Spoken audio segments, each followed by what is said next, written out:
नमस्कार, स्वागत है। आज हम एक ऐसी सफर पर बात करने वाले हैं जो कई लोगों का सपना होता है, अपना घर खरीदना।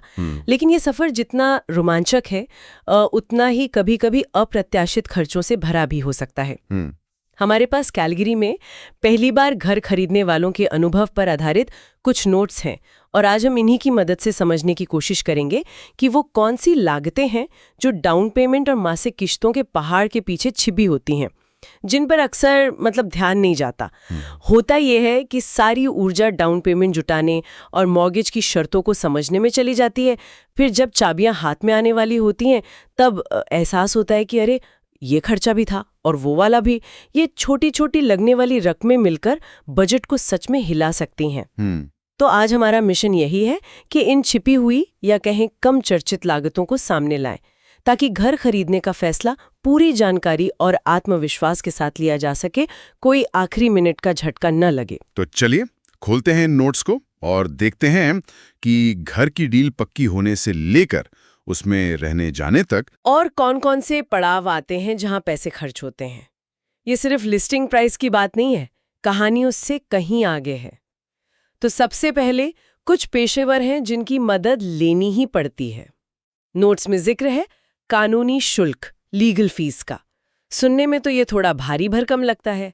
क्या ये सिर्फ वकीलों की फीस है या इसका कोई गहरा मतलब है घर खरीदार के लिए? हाँ, ये सिर्फ वकीलों की फीस नहीं है, ये उससे कहीं ज्यादा है। ये असल में आपके इतने बड़े निवेश को कानूनी रूप से सुरक्षित करने का खर्च है। वकील सिर्फ दस्तावेज नहीं बनाते, वो ये पक्का करते हैं कि आप जो खरीद रहे हैं उसका मालिकाना हक मतलब टाइटल साफ सुथरा हो। बिक्री का जो अनुबंध है, परचेज एग्रीमेंट, उसमें आपके हितों की रक्षा हो रही हो और पैसा सही तरीके से विक्रेता तक पहुंचे। वो टाइटल ट्रांसफर करवाते हैं, मॉर्गेज रजिस्टर करते हैं, ये सब देखते हैं कि कोई कानूनी अड़चन ना रह जाए। खासकर कैलगरी जैसी जगह में जहां प्रॉपर्टी के नियम थोड़े जटिल हो सकते हैं, एक अच्छा रियल एस्टेट वकील होना बहुत जरूरी है। मन की शांति देता है। हाँ, ये फीस कुछ $1000 हो सकती है, पर ये आपको भविष्य के लाखों के नुकसान से बचा सकती है। अच्छा, तो ये एक तरह का सुरक्षा कवच हुआ, कानूनी सुरक्षा। और इसी सुरक्षा कवच का एक और हिस्सा लगता है घर का निरीक्षण, होम इंस्पेक्शन। नोट्स कहते हैं कि ये जरूरी है, लेकिन सोचिए अगर घर बिल्कुल नया दिख रहा है, चमचमाता हुआ, या फिर बिल्डर की गारंटी है, तब भी क्या इसकी जरूरत है? लोग इसे छोड़कर पैसे बचाने की क्यों नहीं सोचते? हाँ, ये बहुत आम सवाल है। बहुत लोग सोचते हैं कि नया घर है तो सब ठीक ही होगा, या पुरानी प्रॉपर्टी में जो दिख रहा है बस वही है। लेकिन एक पेशेवर इंस्पेक्टर की नज़र उन चीज़ों पर जाती है जो हमें आपको आमतौर पर दिखाई नहीं देती। जैसे छत की क्या हालत है, फाउंडेशन में कोई महीन दरारें तो नहीं, प्लम्बिंग या इलेक्ट्रिकल सिस्टम में कोई खामी तो नहीं है, इंसुलेशन कैसा है, या कहीं फफूंद, मोल्ड जैसी समस्या तो नहीं पनप रही। कैलगरी की बात करें तो यहाँ के मौसम को देखते हुए छत, खिड़कियाँ और फर्नेस मतलब हीटिंग सिस्टम, इनकी जांच तो बहुत ही ज़रूरी है। एक अच्छा इंस्पेक्टर आपको घर की असली तस्वीर दिखाता है। उसकी रिपोर्ट के आधार पर आप या तो विक्रेता से मरम्मत की मांग कर सकते हैं या कीमत कम करवा सकते हैं, या फिर अगर समस्याएं बहुत गंभीर हैं तो सौदे से पीछे भी हट सकते हैं। तो ये कुछ $100 का खर्च आपको हजारों डॉलर के भविष्य के सिरदर्द से बचा सकता है। इसे खर्च नहीं, एक निवेश समझना चाहिए। बात तो सही है। पहले जांच पड़ताल कर लेना बाद की बड़ी मरम्मतों से तो कहीं बेहतर है। ये तो हुए पेशेवर। अब आते हैं उन खर्चों पर जो सरकार या वित्तीय संस्थानों से जुड़े हैं। नोट्स में संपत्ति कर समायोजन का जिक्र है। ये सुनने में थोड़ा उलझावा सा लगता है। इसका असल मतलब क्या है खरीदार के लिए? हाँ, थोड़ा कंफ्यूजिंग लग सकता है। इसे सरल शब्दों में समझते हैं। मान लीजिए आप कैलगरी में 1 जुलाई को घर खरीदते हैं, ठीक है? अब शहर का जो प्रॉपर्टी टैक्स है वो साल में एक बार देना होता है, आमतौर पर जून के अंत तक। तो हो सकता है कि जो विक्रेता है उसने जनवरी में ही पूरे साल का टैक्स एडवांस में भर दिया हो। अब जब आप 1 जुलाई को मालिक बने तो साल के जो बचे हुए 6 महीने, जुलाई से दिसंबर तक, उनके टैक्स की जिम्मेदारी किसकी हुई? आपकी, क्योंकि विक्रेता ने आपकी जगह भी टैक्स भर दिया है। तो क्लोजिंग के समय आपको उन 6 महीनों का टैक्स का हिस्सा विक्रेता को वापस चुकाना होगा। बस यही है प्रॉपर्टी टैक्स समायोजन। ये सिर्फ टैक्स के बोझ को खरीदार और विक्रेता के बीच सही सही बांटने का एक तरीका है, उस दिन के आधार पर जिस दिन मालिकाना हक बदल रहा है। अमाउंट कितना होगा ये इस बात पर निर्भर करेगा कि सौदा साल के किस समय हो रहा है और प्रॉपर्टी टैक्स कितना है। अच्छा, समझ गई। तो ये एक तरह का हिसाब किताब है विक्रेता के साथ टैक्स को लेकर। ठीक है। अब बीमा की बात करते हैं। नोट्स में 2 तरह के बीमा का खास जिक्र है। एक है मॉर्गेज डिफॉल्ट बीमा और दूसरा टाइटल बीमा। पहले मॉर्गेज डिफॉल्ट बीमा को समझते हैं। नोट्स कहते हैं कि ये तब लगता है जब डाउन पेमेंट 20% से कम हो। ये किसके लिए है? खरीदार की सुरक्षा के लिए या बैंक की? देखिए, ये बीमा मुख्य रूप से ऋणदाता मतलब बैंक या मॉर्गेज कंपनी उनकी सुरक्षा के लिए है। कनाडा में ये नियम है कि अगर कोई घर खरीदने के लिए 20% से कम डाउन पेमेंट दे रहा है तो उसे ये बीमा लेना अनिवार्य है, जरूरी है।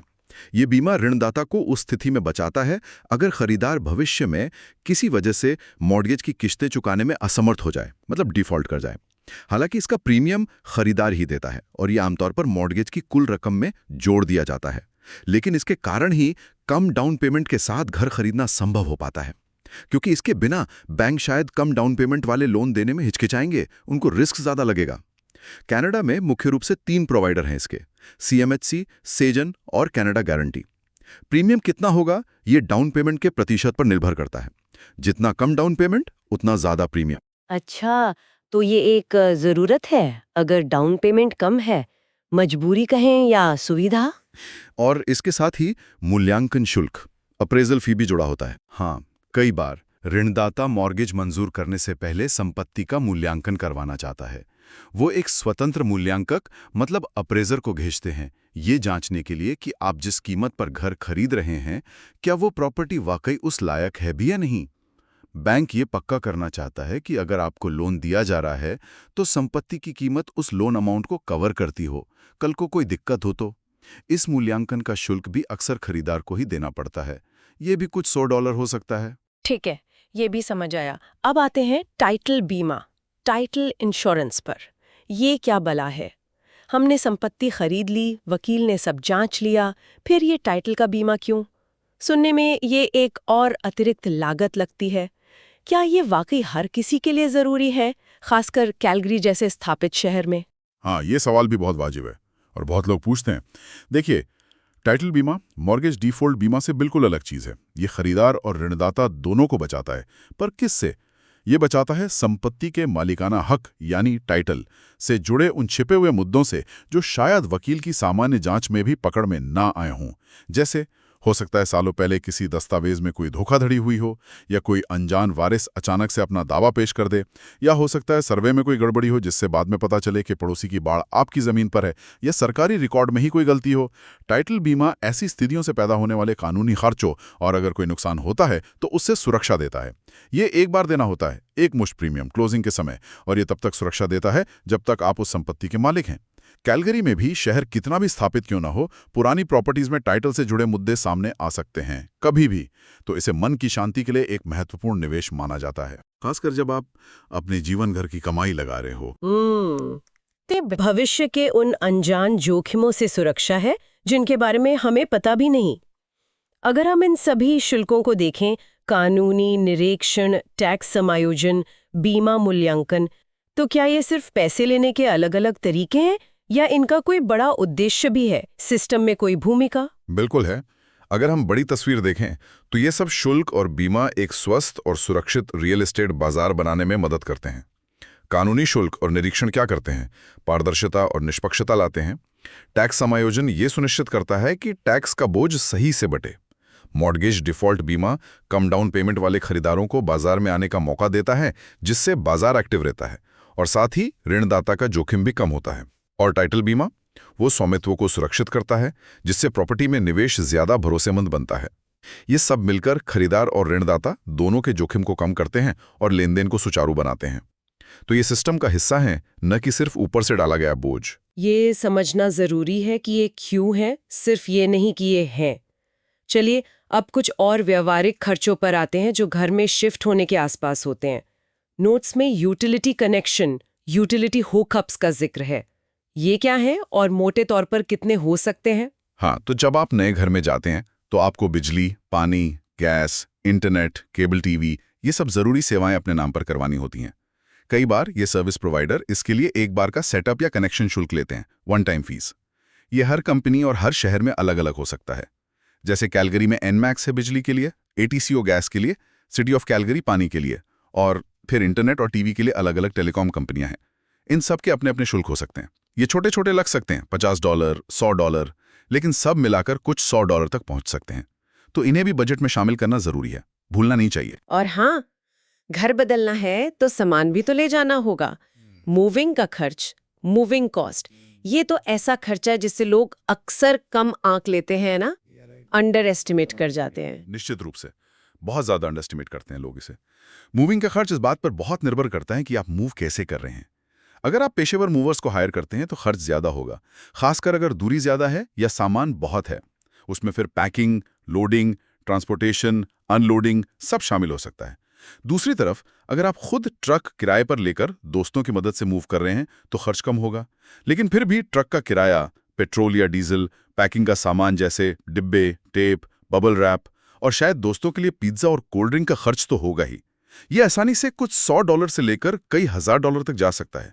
इसे बजट में बिल्कुल नजरअंदाज नहीं करना चाहिए। नोट्स में खास बात उन लोगों के लिए लिखी है जो नया बना हुआ घर खरीद रहे हैं, मतलब न्यू कंस्ट्रक्शन। वो है वैकल्पिक अपग्रेड्स, ऑप्शनल अपग्रेड्स।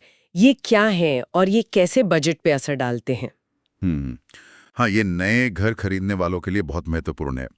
नए घरों के बिल्डर अक्सर एक बेस मॉडल की कीमत बताते हैं जो सुनने में आकर्षक लगती है, लेकिन जब आप वास्तविक घर चुनने जाते हैं तो पता चलता है कि उस बेस मॉडल में शायद सबसे साधारण बेसिक फ्लोरिंग होगी, साधारण काउंटर टॉप्स होंगे और बिल्कुल बेसिक लाइटिंग फिक्चर्स होंगे।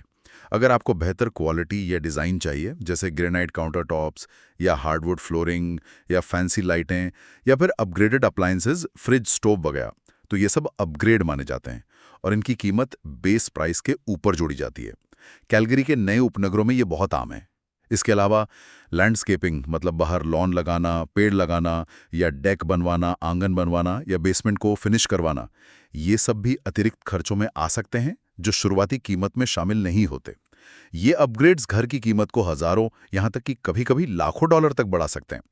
इसलिए खरीदार के लिए बहुत जरूरी है कि वो पहले ही तय कर लें कि उन्हें कौन से अपग्रेड्स चाहिए और उनका बजट क्या है। नहीं तो बाद में झटका लग सकता है। बाप रे, तो ये लिस्ट तो काफी लंबी होती जा रही है। कानूनी शुल्क, निरीक्षण, टैक्स, बीमा, मूल्यांकन, फिर ये कनेक्शन, मूविंग और फिर अपग्रेड्स। क्या इनमें से कुछ वैकल्पिक है और कुछ अनिवार्य? मतलब कहाँ थोड़ी गुंजाइश है और कहाँ बिल्कुल नहीं, ये समझना जरूरी लगता है। हाँ, ये बहुत महत्वपूर्ण बिंदु है, बिल्कुल सही। देखिए, कुछ लागतें तो लगभग अनिवार्य हैं, आप उनसे बच नहीं सकते। जैसे कानूनी शुल्क, इसके बिना सौदा पूरा ही नहीं होगा। अगर आपका डाउन पेमेंट 20% से कम है तो मॉर्गेज डिफॉल्ट बीमा लेना ही पड़ेगा, ये कानून है। ऋणदाता अक्सर मूल्यांकन और टाइटल बीमा की मांग करते ही हैं, उनकी जरूरत होती है। प्रॉपर्टी टैक्स समायोजन भी लेनदेन का एक अनिवार्य हिस्सा है। दूसरी ओर कुछ लागतें ऐसी हैं जहां आपके पास विकल्प हैं या जो परिवर्तनीय हैं, जैसे घर का निरीक्षण। आप चुन सकते हैं कि आपको कितना विस्तृत निरीक्षण करवाना है, बेसिक या डिटेल्ड। मूविंग का तरीका आप तय कर सकते हैं, खुद करेंगे या प्रोफेशनल हायर करेंगे। नए घर में अपग्रेड्स तो पूरी तरह आपकी पसंद और आपके बजट पर निर्भर करते हैं। आप चाहें तो बेस मॉडल ले लें। यूटिलिटी कनेक्शन शुल्क तो लगेंगे, लेकिन आप चुन सकते हैं कि कौन सी इंटरनेट या टीवी सेवा लेनी है, किसका प्लान लेना है। तो हाँ, कुछ लचीलापन है, लेकिन कई लागतें ऐसी हैं जिनसे बचा नहीं जा सकता, वो तो लगेंगी। तो इन सब बातों का निचोड़ क्या निकलता है? इन सारे छिपे हुए या कम दिखने वाले खर्चों को पहले से जानने का आखिर फायदा क्या है? नोट्स तो कहते हैं कि इससे तनाव कम होता है और आत्मविश्वास बढ़ता है। क्या ये सच है? बिल्कुल, सीधी सच है। देखिए, घर खरीदना एक बहुत बड़ा वित्तीय और साथ ही भावनात्मक कदम होता है। जब आप पहले से जानते हैं कि जो लिस्टिंग प्राइस दिख रहा है, उसके अलावा आपको और कितना खर्च करना पड़ सकता है। मान लीजिए खरीद मूल्य का अंदाजन 1.5 से 4% तक अतिरिक्त। ये बस एक मोटा अनुमान है, असली लागतें अलग हो सकती हैं। तो आप मानसिक और वित्तीय रूप से उसके लिए तैयार रहते हैं। आपको आखिरी समय में पैसे जुटाने के लिए भागदौड़ नहीं करनी पड़ती, तनाव नहीं होता। आप एक यथार्थवादी, मतलब रियलिस्टिक बजट बना सकते हैं जिसमें इन सभी अतिरिक्त लागतों के लिए पहले से जगह हो। इससे पूरी प्रक्रिया कम तनावपूर्ण लगती है और ज्यादा नियंत्रण में महसूस होती है। जब आपको पता होता है कि हाँ, मैं इन खर्चों को वहन कर सकता हूं, तो आप ज्यादा आत्मविश्वास से अपने सपनों का घर चुन सकते हैं। जानकारी ही शक्ति है और इस मामले में ये आपको वित्तीय सदमों से बचाती है। तो हमने आज कैलगरी में घर खरीदने से जुड़ी कई परतों को खोला। वकीलों और इंस्पेक्टरों की फीस से लेकर टैक्स के हिसाब किताब तक, तरह तरह के बीमा, यूटिलिटी चालू करवाने के शुल्क, सामान शिफ्ट करने का खर्च और नए घरों में अपनी पसंद की चीज़ें लगवाने की लागत तक। सबसे बड़ी सीख शायद यही है कि घर का विज्ञापित मूल्य, वो जो बड़ा बड़ा दिखता है, वो तो बस हिमशैल का सिरा है, टिप ऑफ द आइसबर्ग। असली लागत में ये सब जुड़कर आता है। और इन सभी अतिरिक्त लेकिन ज़रूरी खर्चों का हिसाब रखना एक सफल और सुकून भरी खरीदारी के लिए बेहद ज़रूरी है। एकदम सही कहा आपने। बिल्कुल, जो स्रोत सामग्री हमारे पास है वो भी इन लागतों को जानने और उनके लिए तैयारी करने पर बहुत जोर देती है। लेकिन यहाँ एक कदम और आगे सोचने की बात हो सकती है, एक विचारणीय बिंदु। क्या सिर्फ इन खर्चों की लिस्ट और उनकी अनुमानित रकम जान लेना ही काफ़ी है? या अगर खरीदार हर शुल्क के पीछे के मकसद को गहराई से समझें कि ये क्यों लिया जा रहा है, ये क्या सुरक्षा दे रहा है या कौन सी सेवा मिल रही है इसके बदले में, तो क्या इससे उनके बजट बनाने या मोल भाव करने जहां भी संभव हो, या यहाँ तक कि इन खर्चों को स्वीकार करने के नज़रिए में कोई फ़र्क आ सकता है? जैसे टाइटल बीमा को सिर्फ एक खर्च समझने के बजाय उसे भविष्य की अनिश्चितताओं के खिलाफ एक ज़रूरी निवेश मानना। शायद लागतों को सिर्फ जानने से ज़्यादा उन्हें समझना खरीदार को और भी सशक्त बना सकता है, या सिर्फ जानकारी से आगे बढ़कर विवेकपूर्ण निर्णय लेने की ओर एक कदम होगा शायद।